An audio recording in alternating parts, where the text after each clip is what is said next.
Hello, this is Sarah Payne, and in this video I'm going to show you how to quickly machine bind your quilt. So first of all, you need to create your binding. So this is your binding, and I prefer a 2.5 inch wide strip for my binding. Some people using this technique want to do it slightly larger, so 2 3/4, to give you a little bit of folding room, but it's really up to you.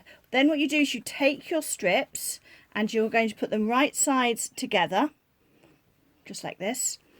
So you've got your two fabrics with the fabric side right side together, sew diagonally, snip it, and then you open up and you've got your seam is then the weight is distributed across that strip. Then fold the whole piece in half with the fabric wrong sides together.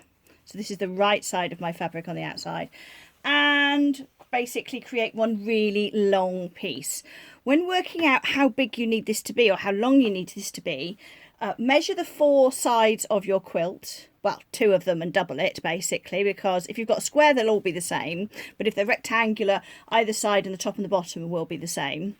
Add those measurements together, add about 10 centimeters for these foldings and for finishing, and then cut that many strips. So if your fabric is about, I tend to gauge a 40-inch width of fabric, so I would take the whole length, divide it by 40, and then that tells me how many strips I need. But then I have my really lovely long strip of fabric ready to create my binding with.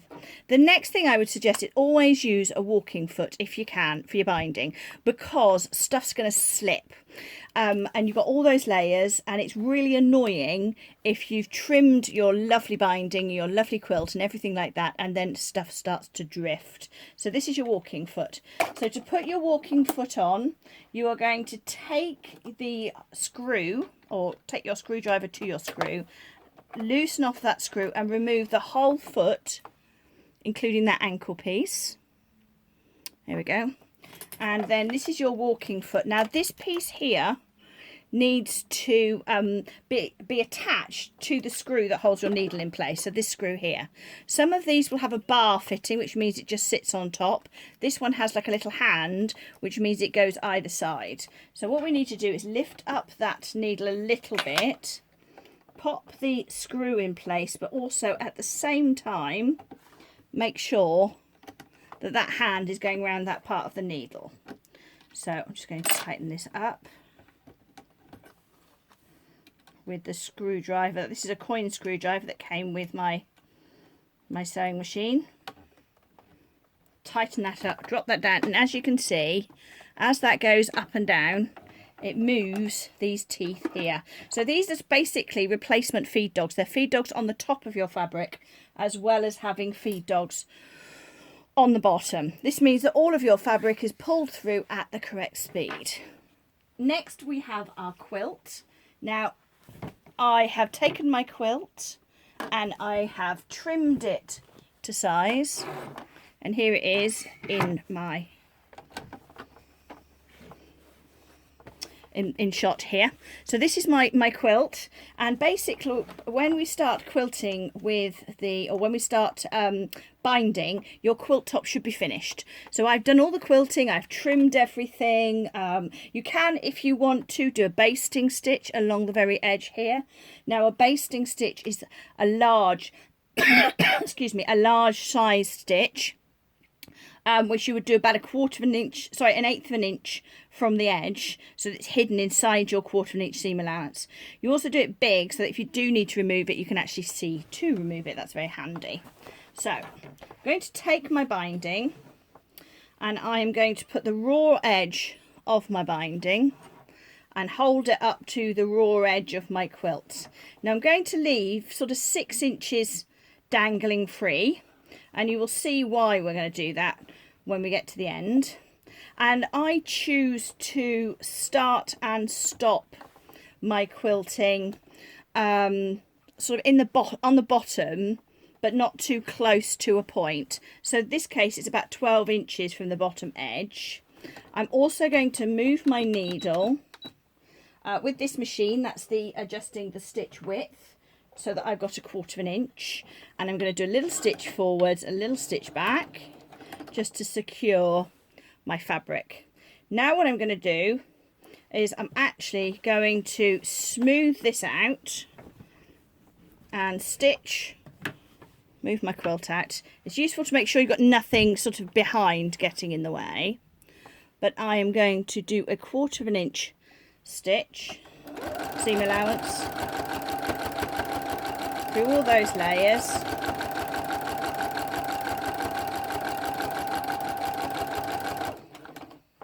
Repositioning as I go.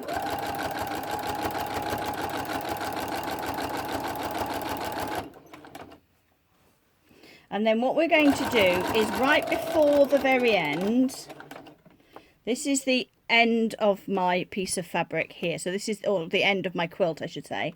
We want to stop about a 1/4 inch from the edge and come off at a 45-degree angle, which means we're going to stitch to here and then come off like that. Now, I've just used my stitch ripper to draw a little line to help me if I forget where that is. You can also use a pencil line. Come to that line, rotate the fabric slightly so that we're now stitching off at a 45-degree angle. Okay, now bring that in. Now you can see there, so that's the very edge just here. I'm using white because I've got white binding and I've got a white quilt, so I'm using a white thread, but you should be able to see that just there. So this is how we're going to make our mitre for our corners, because we want really sharp, lovely sharp straight corners on these, really square edges. So to do that, you bring the fabric up like this, and I finger press and then fold back down so that you're back in line with the rest of your quilt. And that's going to leave you with a little flap just here. And that flap, you can stick a pin in it if you want to just secure it, but that flap is going to give you your mitre when we finish the quilt. So needle up, pop it all under the machine again. I'm just trying not to knock my camera, so I'm a bit short of space, so I do apologise, but that's because of the position of my tripod. I'm just going to move the tripod slightly. I can get a quilt underneath. Right, so here we go. You're going to start from the very edge this time.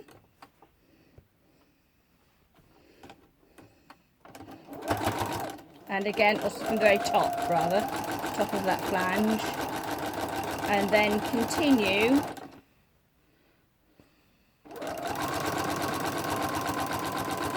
along with a 1/4 inch seam allowance.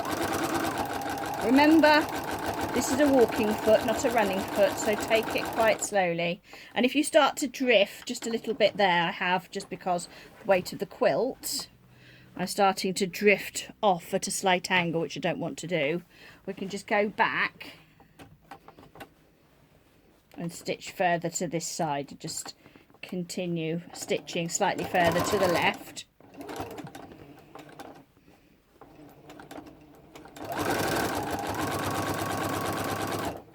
And I'm going to continue all the way around. So when we get to the next corner, we do the same thing. So you'll come off like that and then fold back on itself at the next corner to make that little flange. So just do that there, just so you can see. So we end up with that little flange. I'm going to continue and do the last corners and then bring you back once we're ready to finish off the bottom or the ends of our binding. So we're back again, and I'm just coming up to my final corner just so that you can see that one more time. So stitching with our 1/4 inch seam allowance, but stopping a 1/4 inch from the end, which I've just marked with a thumbnail, which is very similar really to a hero marker. It's the same thing, or a creaser. Then come off at that angle. So then we go again, 90 degrees to our stitch line and then back down again. So 90 degrees, finger press, fold back down, finger press, so that's in line with the stitch, with the edge of the side we've just stitched. And then we are going to come back in and stitch from the edge to our very final section.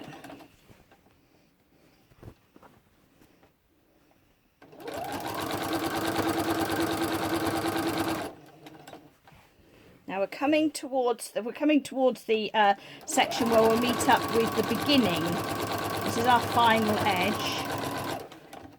And what you can do, what I always used to do, was you take this end, the end that we started with, and you fold this at a 90-degree angle, sorry, 45-degree angle like that, and press it, and then that means you can tuck this end inside, and when you roll it over you've got a nice neat edge. You tuck that in there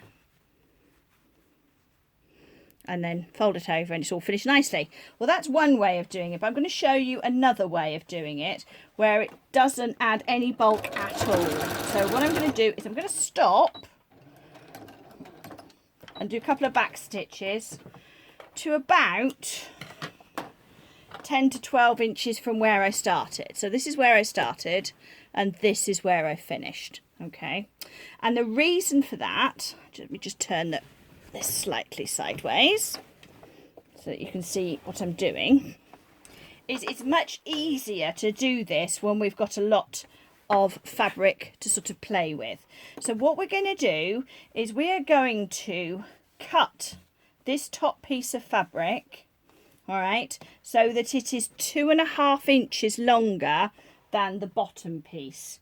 Now the way to remember it is basically this piece needs to be the same length as the width you've cut your fabric strip. So if you did do 2 3/4, this overlap needs to be 2 3/4. If you did very narrow binding with 2 inches, it needs to be 2 inches. So what I'm going to do is this with my pencil, or in this case a pen, so that you can see it a bit better, because I am going to mark it in the seam allowance so you won't see it when it's stitched together. But this is the point where that piece of fabric ends. I'm going to put a little dot there.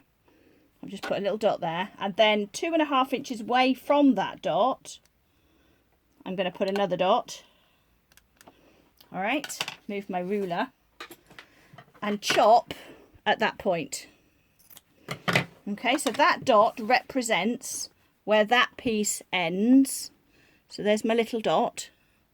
And then I've got the second dot is the overlap. So the overlap is now 2.5 inches. And it basically needs to be exactly the same size as this is wide. And the reason for that is we're going to take that piece of fabric and open it up. And we're going to take this piece of fabric and open it up. And we're going to put them fabric size, pattern size, right size together, whatever you want to call it. And if they're not the same measurement, that won't be square. So that's why we need the same measurement. And then I'm going to use a couple of pins to hold this, because it does want to sort of drift and move around otherwise. And the bigger you've left this gap, the easier it is to manage with these pieces. Okay, so I'm going to pop another piece. We'll have to manhandle this, and this again is why I've done stop stitches at either end, or stay stitches, because it stops it moving too much. All right, and I'm going to pop another pin in there, and then what we're going to do is sew a diagonal line across here. So bring it up, offer it up to the machine, bunch the quilt out of the way, and lay this flat underneath our walking foot. This is why the pins are so necessary. But now I'm going to put my needle in the middle so that I can see it. Foot down. And very slowly, you can as well mark this diagonal line if you don't feel like you can do it by eye. take the pins out if you're in danger of sewing over them. Right. Oh, I don't know if you just saw that. I think part of the fabric, part of the quilt might have been in the way. But I kind of basically stuffed it under the sewing machine, and I have stitched from one side diagonally to the other. So from there to there. All right.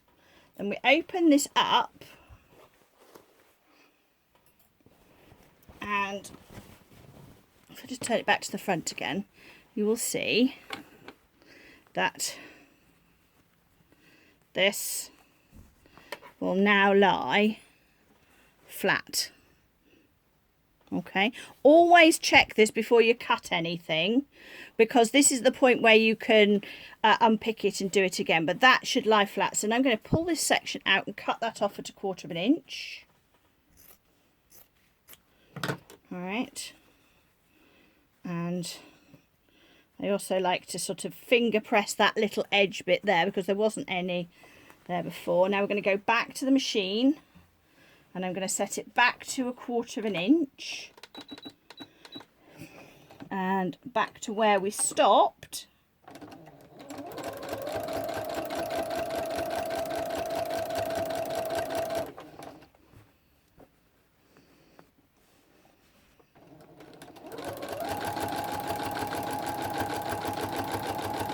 And so over that section, just smoothing everything out as I go. I'm not pulling, by the way. I've got a hand here, but I'm not pulling. It's just because this side of the quilt is trying to pull off onto the floor. So I'm just giving it a little bit of extra support by holding this. Don't pull your sewing through your machine, because what happens is you'll snap your needle, because you'll end up putting pressure on the needle. The fabric moves while the needle is not in your fabric. If you pull it, you're pulling it, and the fabric will move when the needle is in the fabric. Right, so there we go. And now when you turn that over, you see that looks just like the rest of the edges that you've already done. So what I'm going to do now is I'm going to just give this a quick press, and then I shall be back to show you how to finish this binding off quickly with your machine. Now I'm back from the ironing board, and the reason why I like to iron is I just think it gives a neater finish here. And we're actually going to be stitching in the ditch, which means we're going to stitch in that seam, and it's easier if it's pressed flat, because then you've got a more definite space for us to stitch. So what I'm going to do is I'm going to start by folding my binding onto the back. Now this is where slightly wider binding comes in handy. If you're slip stitching this, what you do is you line up just so it's just covering that previous stitch, and then you'll hand stitch like that to hold it all down. For me, I find that a little bit slow, and I'm usually in a hurry. And also, if I'm making things that are going to be washed a lot, I like to finish by machine, because I think personally I feel that it's stronger. So what I'm going to do is fold it over, and you can see that it folds over further than that stitch line. That's because we're going to stitch from the front on what is effectively that stitch line, and if we don't have it folded over far enough, it won't actually grab it. So if you've got it like that, you won't actually grab your fabric. And then I'm going to pop in a wonder clip. Okay, now wonder clips are very useful here, but I don't need many. I tend to use 2 or 3. All right, so, and a pin. So I've got my wonder clip in here, and I'm actually going to start past the wonder clip, and I'm going to put my thread, my needle into the middle of my foot so that I can see it. And I'm going to grab my thread in my left hand. So I've got this in my left hand. Let's move my hand out of the way so you can see. In my left hand, drop the needle down into that seam, and then bring it back up again and pull, and that will bring the bobbin thread onto the top. That means at the end I can deal with that bobbin thread. I can sew it in. I could just trim it off if I wanted to, but it means that it's out of the way and it's not going to tangle up underneath. So I'm going to actually cut mine off. So what I'm going to do first of all is reduce the length of my stitch down from 2.2 to about 1, and I'm going to very carefully do a couple of stitches forwards and then back over. So I'm doing very small stitches, but that's because I can then cut my thread and it's not going to unravel. So now I'm on 2.5. So I'm going to take this clip here because that's all secured now. And basically, I don't think there's any reason to clip the whole quilt. You just need to clip the little bits you're about to do. So all I'm going to do now is take it carefully, and I've got white again because I've got mostly white fabric on a white background. And I'm going to slowly, and I would suggest you do this slowly because if you do drift off, it's easier to recover if you're travelling slowly. So if you have a speed control on this, you can slow it right down. Right, and I'm going to keep moving my wonder clips. So you see I've got one here now, and I'm coming up to an edge. Now the edge is the important bit, because when we did our lovely, if I show you this one down here, you know when we folded, that created a flange, which when you tuck it over, can you see that starting to create a lovely square mitre?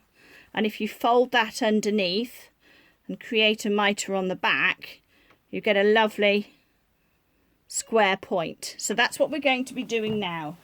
So to come up to this, what I'm going to do is make sure all the threads are tucked inside, and then I'm smoothing my piece of fabric, and you see it naturally creates that 45-degree angle there. I'm going to get a pin and I put it in that line along the seam. I'm not actually threading it into anywhere, but it just enables me to fold over that edge. Look how pointy that corner is now, just because I use that pin as kind of a guide to fold over. Then I'm going to use the same pin and pin that underneath. And now I'm going to get a bit further down the other wonder clip and clip that on there. All right, so I use the pin to give me a nice line to fold against, fold it under, pin it in place, and then go in with the wonder clip. Then we come up to that edge, continuing to stitch in the ditch, slowing down as I get to the corner, stitch right into the corner but still in the ditch. Rotate the fabric because I've got my needle down. If you don't have a needle down function on your sewing machine, just make sure that you use the flywheel on the side to put the needle into the fabric when you pivot. And now I'm going to stitch slowly and stop before I get to that pin. So that's secured now. One thing to notice is when you are coming up to bulk like this, sometimes it catches on the bottom of your walking foot. So if you start stitching and it doesn't move, just lift up the foot with the needle down, lift it up like that, give it a bit of extra welly, and then drop it back down again, and it will sit on top. So now what we're going to do is continue, and I'm clipping a bit further down with that second one, and I can just keep moving and stitching in the ditch as I go. So take it slowly, keep your wonder clips on the move so that you've got some of it attached. You can see there they are. Oh, try and keep your quilt out of the way of the camera.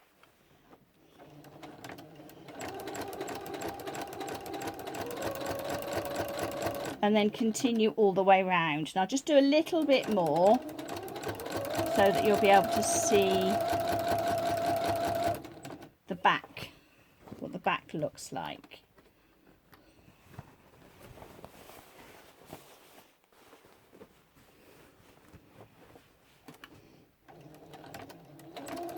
Actually, I'll take it out of the machine completely. So to do that, I'm going to reduce the stitch again back down to 1. I'm going to do a back stitch over that, and then a forward stitch, still in the ditch, because then I can cut off completely. But if I turn it over, here you go, there's your lovely pointed edge. So your mitered corner with a razor sharp point. On the back, you can see where it's folded over, and you can see where those stitches catch all the way round. Okay, now if it doesn't quite catch anywhere, so you know, maybe you've got that one I'm just catching, but if I'd missed, just a couple of stitches will be suitable for that. But this means that you can finish the outside of your binding, and you can see there it's barely visible because I've used white with the white fabric. We've got a lovely pointed edge, a mitered corner, which gives you a lovely sharp finish, which is very impressive. And this is much, much quicker than doing it by hand. So of course, if hand is how you want to work, if you like to do the hand stitching, I must admit sometimes I like to do it in the winter because it keeps my knees warm, but it could take 4 or 5 hours to hand stitch, to hand base the back of a large quilt, whereas this will actually take me about 10 minutes. It's only a metre square, but it'll just take me 10 minutes to finish it off. So just to recap, when you are coming to the edges, stop right in this corner, use a pin to fold over that edge to make it nice and short, and just keep moving your wonder clips, and you will be able to bind your binding. You'll be able to bind your quilts, I should say, very quickly by machine, very accurately and very neatly. So I hope this little tutorial is going to prove useful for you, and thank you very much for joining me. Bye bye.